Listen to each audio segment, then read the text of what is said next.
कधी रुग्णांच्या वेदना कमी करणारे हात स्वतःच वेदनांनी थरथरले आणि आयुष्य एक खोल दरीत कोसळले. पण त्या दरीतून पुन्हा उभं राहण्याची जिद्द दाखवली ती BAMS डॉक्टर रेश्मा कंकाळ यांनी. ही कहाणी आहे वेदनादायी पण तितकंच प्रेरणादायी.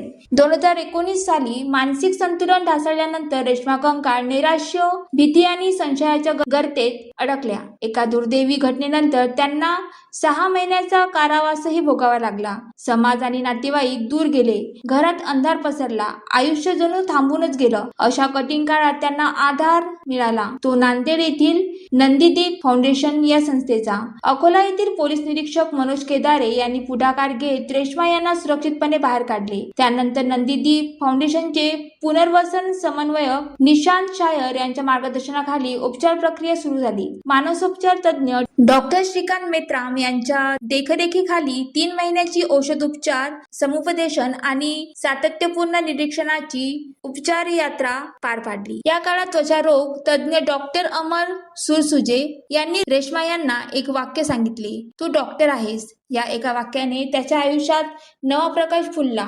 रेश्मा कंकाळ यांनी पुन्हा सेवाकार्य सुरू केले. दररोज सकाळी 7 ते 10 या वेळेत त्या रुग्णसेवा जखमावर ड्रेसिंग आणि 60 ते 70 रुग्णांची तपासणी करू लागल्या.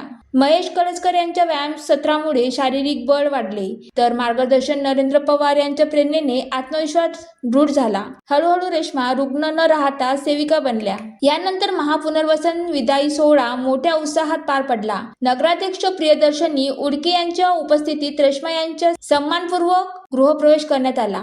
35 जणांच्या घरवापसी सोबतच त्यांचीही पुनर्जन्म साजरा झाला. नंदीदीप फाउंडेशन कार्याला आंतरराष्ट्रीय स्तरावरही गौरव मिळाला आहे. हाँगकाँग येथे द वन इंटरनॅशनल अवॉर्ड प्रदान करण्यात आला आहे. तसेच संत गाडगेबाबा अमरावती विद्यापीठाचा पुरस्कार, जिजामाता पुरस्कार आणि आम्ही सारे कार्यकर्ते समान अशा अनेक पुरस्कारांनी संस्थेचा गौरव झाला आहे. आज रेश्मा कंकाळ केवळ बऱ्या नाहीत, तर त्या जिवंत उदाहरण आहेत. अंधार कितीही दाट असो, विश्वासाचा एक दिवा पुरेसा असतो. पोलीस निरीक्षक मनोज केदारे यांच्या माणुसकीच्या आधारामुळे रेश्मा कंकाळ यांचे जीवन पुन्हा प्रकाशमय झाले आहे आणि त्यांच्या कार्याला अकोलेकरांनी मनापासून सलाम केला आहे. ही कथा आहे हार न मानणाऱ्या जिद्दीची आणि माणुसकीच्या शक्तीची. मनीष राऊत, ज्वालादीप न्यूज, यवतमाळ.